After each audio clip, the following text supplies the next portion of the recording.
नमस्कार, खबर में दम है में बहुत बहुत स्वागत आप सभी का। मैं रविंद्र सिंह आपके साथ और आज इस हफ्ते के सबसे बड़े शो खबर में दम है में बात होगी। हम आपको दिखाते हैं वो खबरें जो पूरे सप्ताह सबसे ज्यादा चर्चा में रही।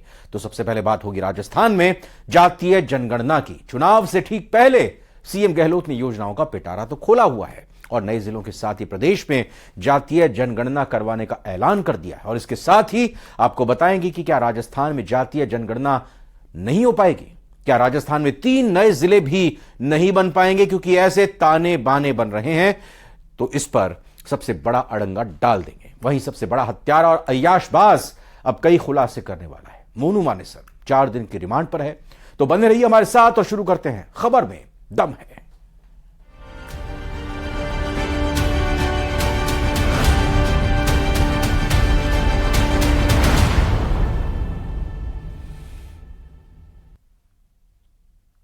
जातिगत जनगणना का मुद्दा बिहार से निकलकर राजस्थान पहुंच गया है।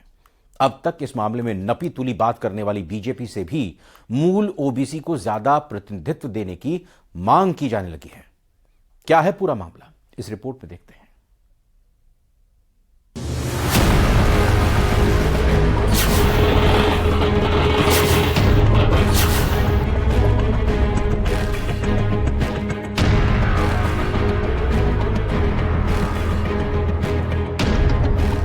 चुनाव से पहले सीएम गहलोत का मास्टर स्ट्रोक।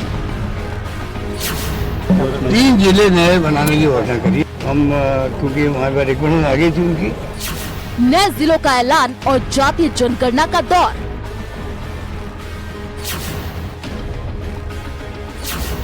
आंकड़ों से किसे फायदा, किसे होगा नुकसान।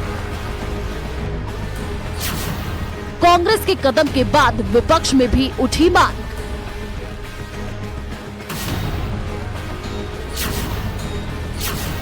कि गंगानगर हनुमानगढ़ की 11 सीटें हैं जिसमें 3 रिजर्व है, उसके बाद बची 8 सीटें। 8 सीट में हम 3 सीट की डिमांड कर रहे हैं। विधानसभा चुनाव से पहले सीएम गहलोत लगातार मास्टर स्ट्रोक खेल रहे हैं। एक के बाद एक बड़े ऐलान कर वे विरोधियों के छक्के छुड़ा रहे हैं और उनकी रातों की नींद तक हराम कर रहे हैं। अब विपक्ष को भी 5-5 साल वाली राजस्थान की गद्दी की प्रथा से भी डर लग रहा है और शायद यही कारण है कि पीएम मोदी को भी राजस्थान की पिच पर उतरना पड़ रहा है और लगातार दौरों से वे राजस्थान के वोटरों को लुभाने की कोशिश कर रहे हैं। लेकिन सीएम गहलोत का मास्टर स्ट्रोक हर बार बाउंड्री के पार जा रहा है। दरअसल आचार संहिता लगने से ठीक पहले सीएम अशोक गहलोत ने एक बार फिर 3 नए जिलों की घोषणा कर दी, जिसके बाद अब राजस्थान में 50 की जगह 53 जिले होंगे। और अब इसे कांग्रेस कार्यकर्ता सीएम गहलोत का मास्टर स्ट्रोक समझ रहे हैं, क्योंकि सीएम के 19 नए जिलों के ऐलान के बाद से कुछ जगहों पर धरना प्रदर्शन चल रहा था और कई लोग अपने अपने कस्बों को नए जिलों की मांग कर रहे थे, जिसे सीएम गहलोत ने पूरा कर दिया। कर दी है, करने जा रहे हैं, आज ही कर देंगे। 3 जिले, नंबर 1 सुजानगढ़, मालपुरा और कुचामन।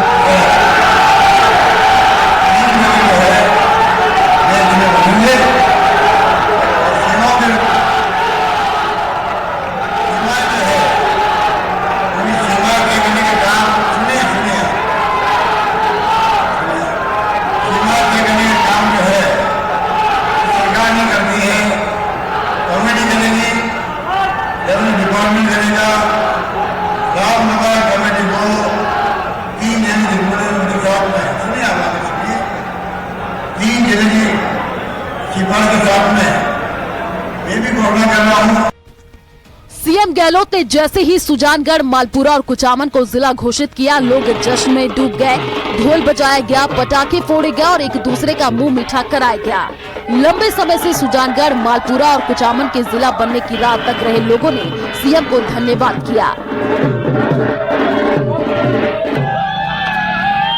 मैं मालपुरा के जिला बनने पर कोर कमेटी को और अनशनकारियों को सबसे ज्यादा धन्यवाद देना चाहता हूं और उन आदमियों को धन्यवाद देना चाहता हूं जिन्होंने इस व्यास सर्किल के मंच पर अपना पूर्ण समय दिया, कभी निराश नहीं हुए और जिले की लेकर आस जो आज पूरी हुई है, इसके लिए माननीय मुख्यमंत्री महोदय का हार्दिक आभार।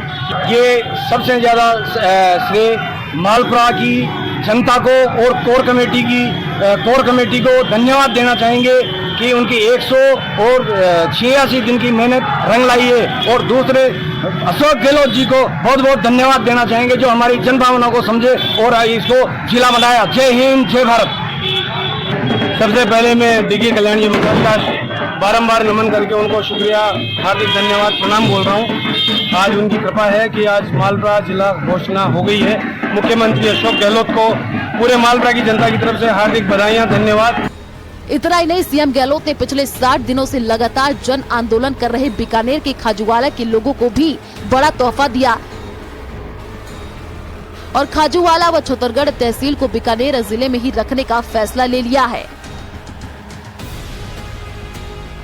देखिए, जब मुख्यमंत्री जी ने 19 जिले बनाए तो अधिकारियों ने जो नीचे से जैसी रिपोर्ट दी वैसी की वैसी वो चलेगी। और हमारा छतरगढ़ और खाजूवाला ये भी अफसरों की त्रुटि से इसको भी जो है अनूपगढ़ में कर दिया गया था। वहां आंदोलन भी हुआ। फिर मेरे नेतृत्व में करीब 100 आदमी, जिसमें अधिकतर सरपंच थे, वहां के मुखिया थे, कांग्रेस के पदाधिकारी थे, कुछ सामाजिक संगठन थे। तो हम सब लोग जब मुख्यमंत्री जी से मिले तो मुख्यमंत्री जी ने इस बात को गंभीरता से सर्वे करवाया। तो मैं 24 अगस्त को जाकर के करीब 5000 आदमी खाजूवाला में, 2-3 हजार थे छतरगढ़ में, मैंने घोषणा कर दी थी। और मैंने खाजूवाला की जनता को विश्वास दिला दिया था, चाहे मुझे कुछ भी करना पड़े, लेकिन छतरगढ़ खाजूवाला वापस बीकानेर में सम्मिलित करेंगे। वही सीएम के ऐलान के बाद केंद्रीय मंत्री गजेंद्र सिंह शेखावत ने प्रेस कॉन्फ्रेंस कर कांग्रेस सरकार पर जमकर हमला किया। उन्होंने कहा कि गहलोत सरकार अपनी नाकामियों को छिपाने के लिए योजनाओं का सहारा ले रही है। विभिन्न क्षेत्रोरों से जबरन कुछ डेटा इकट्ठा करके और उसके आधार पर यह विजन डॉक्यूमेंट बनाने का अपनी सरकार के 90% फेल्योर, अपनी सरकार द्वारा घोषित योजनाओं, अपने ही सरकार के विजन डॉक्यूमेंट जो इन्होंने संकल्प पत्र के नाम पर 2018 के चुनाव के समय प्रस्तुत किया था, उसके फेल्योर को अब एक नए कलेवर में प्रस्तुत करने का काम इन्होंने इसके माध्यम से किया है। 15 साल तक राजस्थान का मुख्यमंत्री होने के नाते हर 5वें साल के अंत में जिस तरह राजस्थान की जनता ने उनके द्वारा घोषित वादों, उनके द्वारा किए गए वादों, उनके द्वारा की गई घोषणाओं के धरातल पर न उतरने के बाद जिस बुरी तरह से पराजित करके उन्होंने सत्ता से, कुर्सी से खींच करके नीचे गिराया, चाहे वो 2008 का चुनाव हो, 2003 का चुनाव हो, 2013 का चुनाव हो या 2023 का चुनाव, इन दोनों चुनावों के समय में जिस तरह से उठा करके गिराया, ठीक उसी तरह की तैयारी एक बार फिर जनता ने कर ली है। और इस भ्रमजाल में, इस मायाजाल में अब की बार राजस्थान की जनता नहीं आने वाली। नए जिलों के ऐलान और खाजूवाला छतरगढ़ तहसील के लोगों को राहत देने के बाद सीएम गहलोत ने राजस्थान की सियासी पिच पर दूसरा छक्का तब मारा जब उन्होंने बिहार की तर्ज पर राजस्थान में भी जातीय जनगणना कराने का वादा कर दिया। दरअसल 2023 और 2024 के सियासी महासंग्राम से पहले जाति जनगणना का मुद्दा राजस्थान तक पहुंच गया। बिहार की तर्ज पर राजस्थान सरकार भी जातिगत आधारित जनगणना करवाएगी। कांग्रेस कोर कमेटी के लंबे मंथन के बाद सीएम गहलोत ने साफ कर दिया कि जिसकी जितनी हिस्सेदारी है उसकी उतनी भागीदारी भी होनी चाहिए। इसका आदेश जारी करेगी कि जनसंख्या जाति वाइज बिहार के पैटर्न पर भी, क्योंकि इसमें संविधान की कई बात आती है, सुप्रीम कोर्ट तक भी इसमें अपने कॉमेंट दे चुके हैं। उन सब बातों का ख्याल रखते हुए हम जनगणना जाति वाइज करवाना शुरू करेंगे।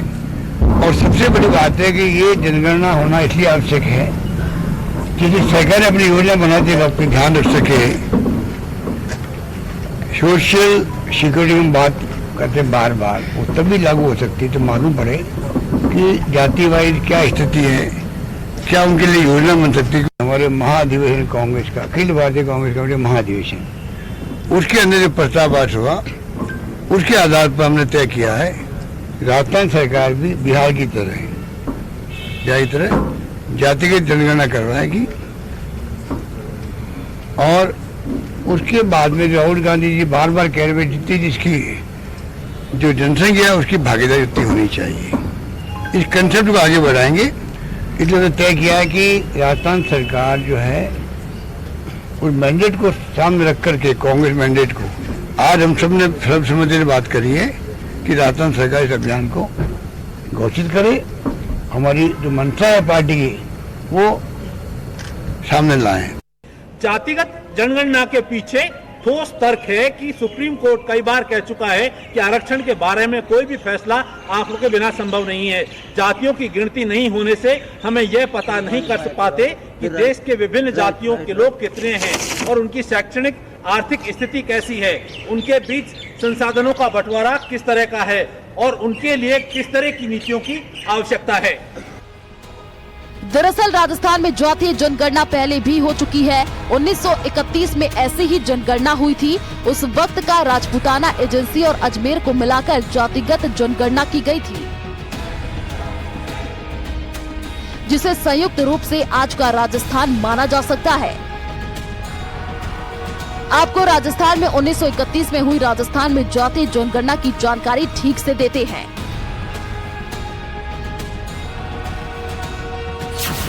1931 की जातीय जनगणना।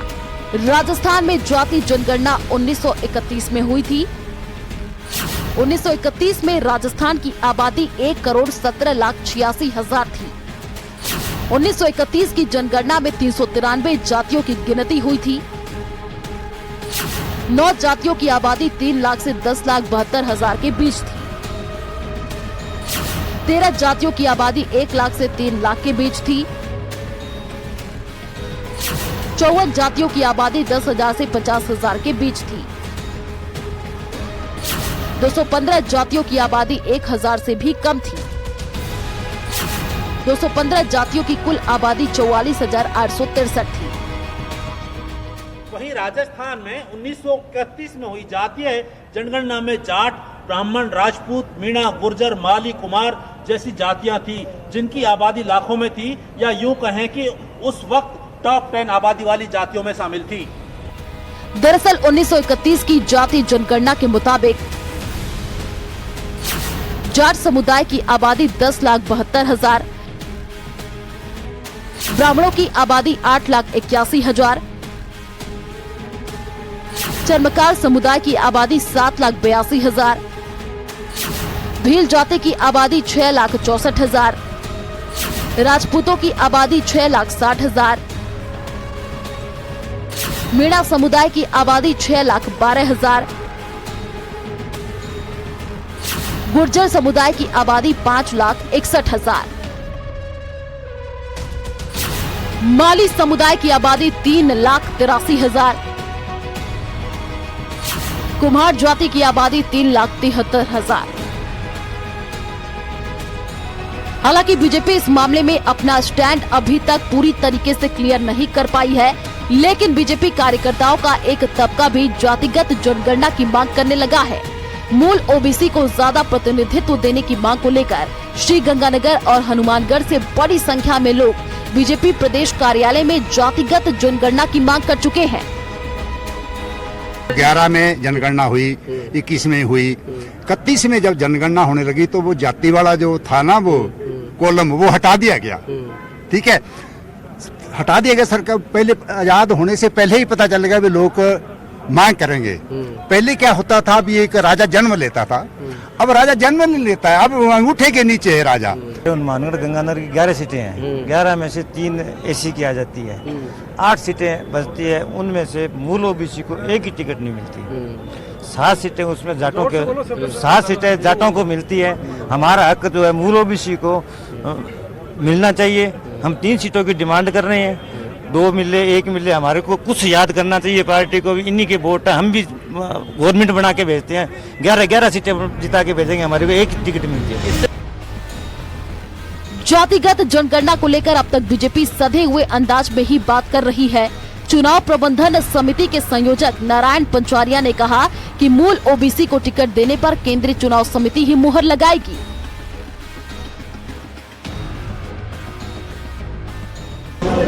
आता है तो आप दूसरे पार्टियों में जाएंगे, देख लो क्या स्थिति। फिलहाल जातिगत जनगणना की मांग को लेकर कांग्रेस मुखर है और कांग्रेस जातीय जनगणना को अपने चुनावी वादे में शामिल कर रही है। इससे बीजेपी की मुश्किलें बढ़ गई हैं। अब देखना यह होगा कि बीजेपी इस मामले को कैसे हैंडल करती है या फिर ओबीसी वर्ग के टिकटों को कितना प्रतिनिधित्व देती है। कैमरा पर्सन मान सिंह के साथ राकेश शर्मा, न्यूज 18 राजस्थान, जयपुर। जल्द ही प्रदेश में विधानसभा चुनाव होने वाले हैं और जल्द ही चुनाव आयोग चुनाव की तारीखों को लेकर ऐलान कर देगा और चुनाव की तारीखों के ऐलान के साथ ही प्रदेश में आचार संहिता लग जाएगी। तो आचार संहिता के साथ ही प्रदेश में राजनीतिक पार्टियों के लोक लुभावने वादों को पूरा करने पर लगाम लग जाएगी और इससे ऐसी कई योजनाएं भी हैं जिन पर रोक लग सकती है। सिर्फ इतना ही नहीं, कई ऐसे ऐलान भी हैं जो पूरे नहीं हो पाएंगे।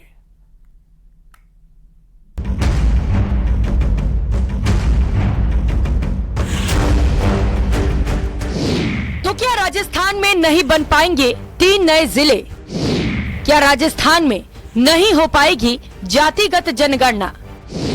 1 लाख पदों पर भर्ती की बजट घोषणा का क्या होगा? क्या होगा दीपावली पर कर्मचारियों के बोनस का? क्योंकि आचार संहिता में अटक सकती हैं घोषणाएं। क्या राजस्थान में नहीं हो पाएगी जातिगत जनगणना? जी हाँ, बिहार में जातिगत जनगणना करवा ली गई है। बिहार सरकार ने इसके आंकड़े भी जारी कर दिए हैं। वहाँ अभी गैर भाजपा सरकार है और बीजेपी को देश भर में राजनीतिक रूप से घेरने के लिए राजस्थान सहित सभी गैर बीजेपी शासित सरकारें इसकी पैरवी कर रही हैं।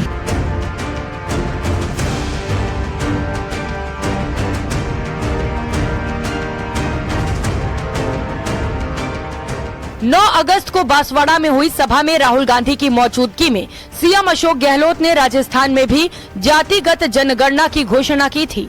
हाल ही में दिल्ली में राहुल गांधी ने भी जिसकी जितनी भागीदारी उसकी उतनी हिस्सेदारी की बात कहकर जातिगत जनगणना के पक्ष में अपने विचार रखे थे।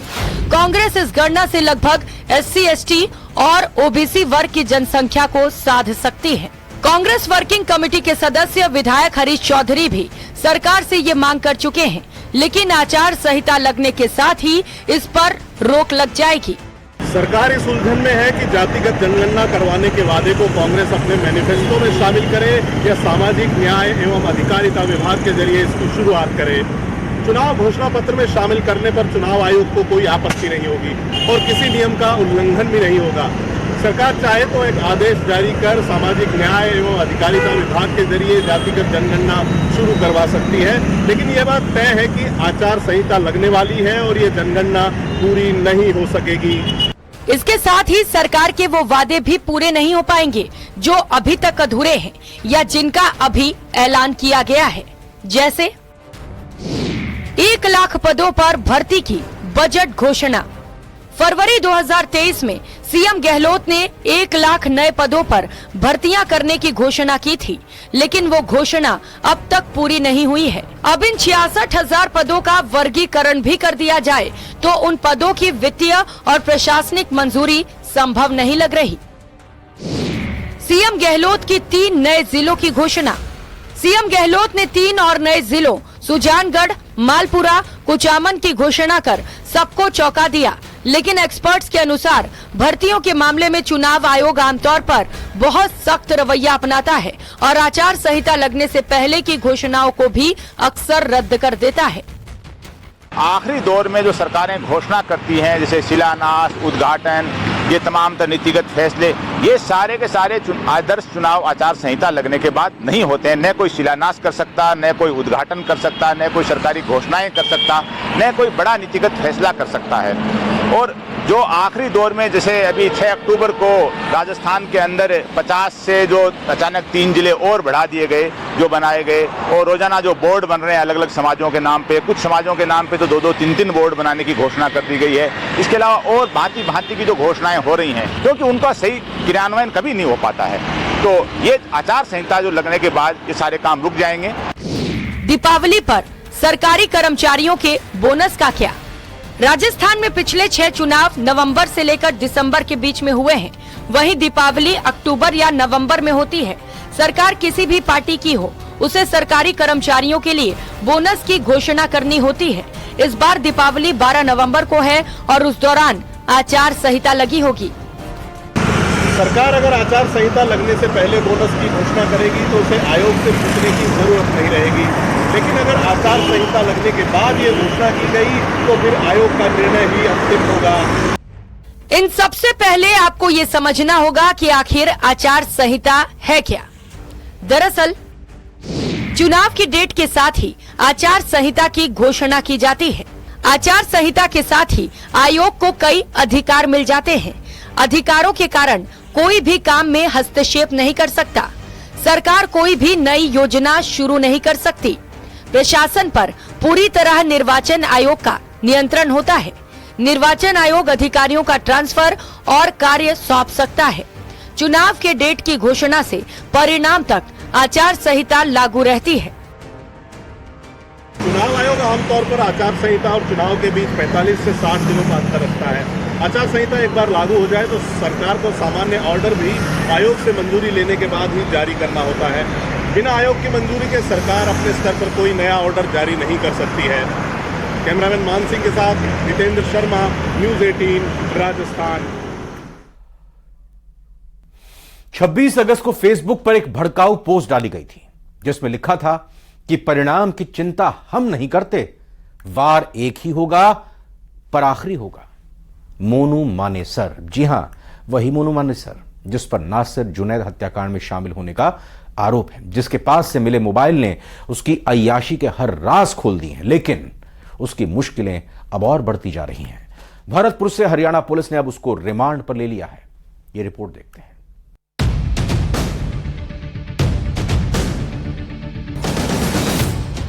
मोनू मानेसर बोलेगा, अब हर राज खोलेगा।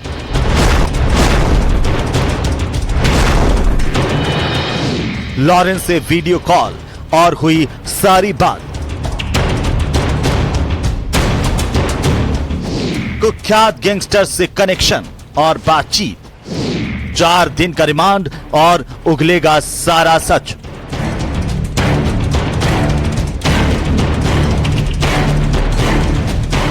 जी हां, मोनू मानेसर आतंक के खौफ का वो नाम जिसकी चर्चा राजस्थान में ही नहीं पूरे देश भर में रही। इसकी वो वारदात जिसने पूरे देश को हिलाकर रख दिया था, उसने 2 मासूमों को कार में ही जिंदा जला दिया था।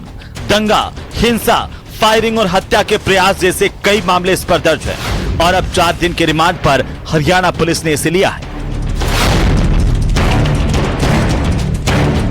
राजस्थान की अजमेर जेल से हरियाणा के गुरुग्राम लेकर गए मोनू मानेसर पर अब हरियाणा पुलिस ने शिकंजा कसा है। मोनू मानेसर को हरियाणा की पटौदी कोर्ट में पेश किया गया, जहां उसे 4 दिन के पुलिस रिमांड पर लिया है। पुलिस रिमांड के दौरान मोनू मानेसर से फरवरी में हुए हत्या के प्रयास के मामले, उसके अलावा लॉरेंस बिश्नोई से हुई जो बातचीत है, उसको लेकर के पुलिस जो है अब पूछताछ में मोनू मानेसर से राज उगलवाएगी।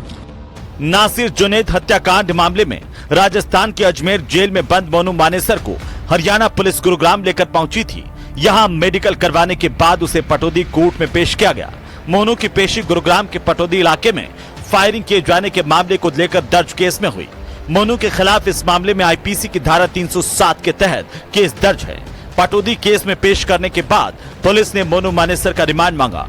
कोर्ट ने दोनों पक्षों को सुनने और केस की गंभीरता और पुलिस के तर्कों पर गौर करते हुए मोनू को 4 दिन के पुलिस रिमांड पर भेज दिया। पुलिस अब इससे हत्या के प्रयास के मामले के अलावा मोनू और लॉरेंस बिश्नोई के वायरल वीडियो मामले को लेकर के भी पूछताछ करेगी।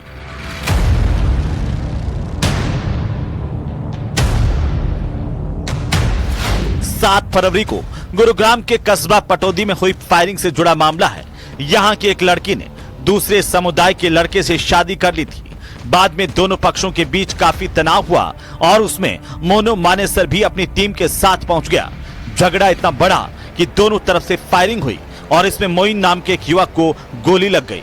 इसमें भी मोनू मानेसर पर ही फायरिंग का आरोप लगा। हालांकि बाद में मोनू ने फायरिंग के आरोपों को नकारते हुए दूसरे पक्ष पर ही गाड़ियों में तोड़फोड़ करने और मारपीट करने जैसे गंभीर आरोप लगाए थे। मोहित यादव उर्फ मोनू मानेसर नासिर जुनैद हत्याकांड का मुख्य आरोपी, सबसे बड़ा अय्याशबाज और शौकीन। बैंकॉक में फरारी और अय्याशी ही अय्याशी।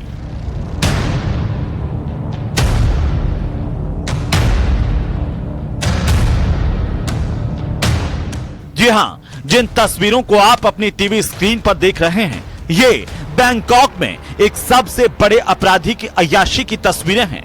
बार, कॉल गर्ल और समुद्र किनारे नंगापन करता ये कोई और नहीं, ये हरियाणा के भिवानी में नासिर जुनैद हत्याकांड का मुख्य आरोपी मोहित यादव उर्फ मोनू मानेसर है। हाथ में बियर की बोतल, नशे का सबसे बड़ा शौकीन और कॉल गर्ल के साथ समुद्र के किनारे अय्याशी करता मोनू मानेसर बैंकॉक में फरारी काट रहा था और फरारी के दौरान अपना हर शौक पूरा कर रहा था।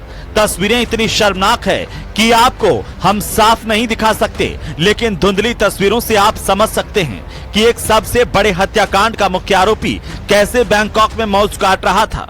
ये इतना बड़ा अपराधी है, इसने जुनैद और नासिर की हत्या करने के लिए 8 दिन पहले ही पूरी प्लानिंग की थी और इसके बाद सबसे बड़े हत्याकांड को खौफनाक तरीके से अंजाम दिया था, लेकिन इसके इरादे अभी भी बहुत खौफनाक थे। इतना ही नहीं, मोनू मानेसर सबसे बड़ी गैंग से जुड़कर गैंगस्टर बनना चाह रहा था और इसके इरादे और भी खौफनाक थे।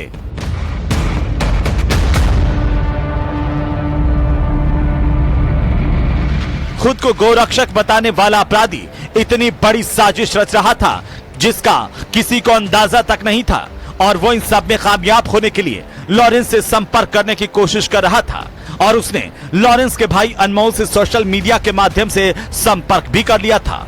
दोनों के बीच एक विशेष ऐप के जरिए बात हो रही थी और इन दोनों कॉल और मैसेजेस से दोनों आपस में बात कर रहे थे। बताया जा रहा है कि मोनू को लॉरेंस के भाई अनमोल ने लॉरेंस का नंबर भी दिया था, लेकिन उस नंबर पर बातचीत हो पाई या नहीं ये पुलिस पूछताछ में सामने आएगा। लेकिन फिलहाल दोनों ही मामलों में पुलिस मोनू मानेसर से गहन पूछताछ कर रही है और रिमांड के दौरान ये पूरी पूछताछ जो है वो की जा रही है। इस पूरी पूछताछ में मोनू मानेसर पूरे हत्याकांड, नासिर जुनैद और उसके अलावा लॉरेंस जो बात की थी उसके राज उगलेगा। Bureau report, news 18 Rajasthan. खबर में दम है में आज फिलहाल इतना ही। आप बने रहिए न्यूज 18 राजस्थान के साथ।